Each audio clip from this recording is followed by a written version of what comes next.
Okey, baik anak-anak. Bismillahirrahmanirrahim. Assalamualaikum warahmatullahi wabarakatuh. Okey, kali ni cikgu nak kongsi bimbingan menjawab soalan bab 2 tingkatan 4. Ini untuk kita ulang kaji KBIT SM. Kita dah tahu 24 hari bulan ialah tarikh persekolahan. Jadi kita tumpukan semula kepada tajuk bimbingan kita, cikgu zoom bagi besar. Baik, sebelum cikgu masuk tajuk ini ialah bab 2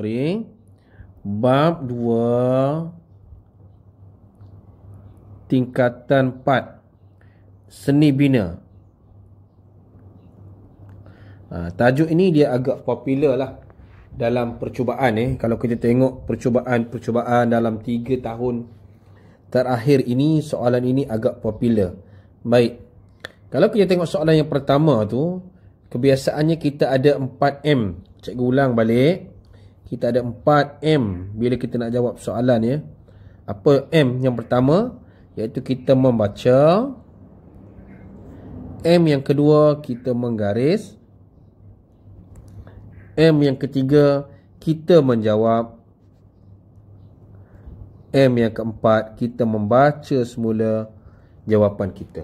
Baik, kalau kita tengok jawapan soalan ini, dia ada stimulus. Dia bagi dua dah. Kita tak boleh nak lari dah. Bangunan X, bangunan Y. Dia dah bagi dua bangunan di situ. Bermaksud pelajar hanya perlu menjawab berdasarkan bangunan ini saja. Okey, kita tengok bangunan yang pertama tu. Bangunan yang pertama ini adalah bangunan X. Cuba pelajar ingat balik. Kalau kita boleh ingat baliklah. Yang kedua ialah bangunan Y. Dia nak ialah namakan bangunan tersebut. Namakan. Kalau kita tengok antara X dan Y, cikgu yakin pelajar mungkin akan bagi jawapan Y itu dahulu. Kenapa cikgu kata Y dahulu? Sebab Y itu dia agak mudah. Jadi kita jangan dengar. Terus kita jawab Y.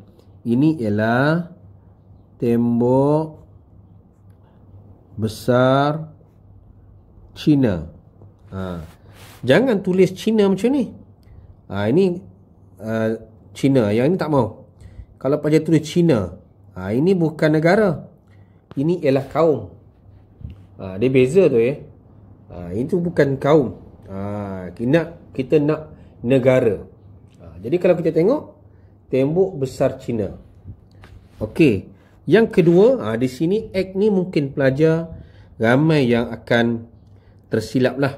Mungkin pelajar nak tulis bangunan Akropolis, Pantheon dan sebagainya. Jadi jawapan di sini mungkin salah lah bagi cikgu ya. Ini ialah Akropolis, iaitu dalam tamadun Yunani. Kita nampak dengan jelas di situ Baik. Soalan yang kedua dapat 2 markah di situ. Tak boleh bagi jawapan lebih sebab 2 markah saja. Fungsi bangunan X. Terus kita tengok kepada bangunan X ini saja.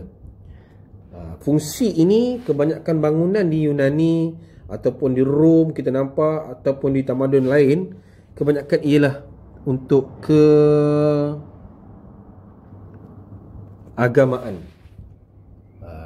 Kita nampak di situ Manakala bangunan bagi Y, Y ni ialah tembok besar Cina tadi.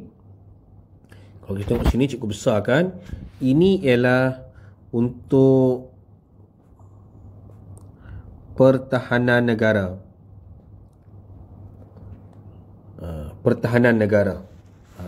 Besar tulisan cikgu Okey, juga 2 markah saja. Memadai kita bagi 2 lah. Okey, soalan C. Berdasarkan pengetahuan sejarah anda, mengapa masyarakat tamadun itu, dia kata mengapa masyarakat tamadun itu, masyarakat tamadun awal berjaya membina Ini dia nak nilai. Contohnya bagaimana anda boleh berjaya? Sebab kita rajin berusaha. Mengapa masyarakat tamadun awal berjaya membina? Di sini cikgu nak letak antara poin yang paling mudah ialah cikgu bagi poin pelajar jawab dalam isilah antara kepimpinan berwibawa. Kalau pemimpinnya bagus, rakyat akan terus memberi apa? Dia link. Rakyat akan memberikan kerja sama. Di situ dah ada 2 markah. Bila ada kerjasama, dia terus pergi situ lagi, sambung lagi. Wujudnya perpaduan. Bila kita nampak, bila ada perpaduan, kita nampak di situ rakyat ada apa lagi? Mungkin kita boleh katakan ada jati diri. Dia nak 2 saja. Jadi sini 2 saja.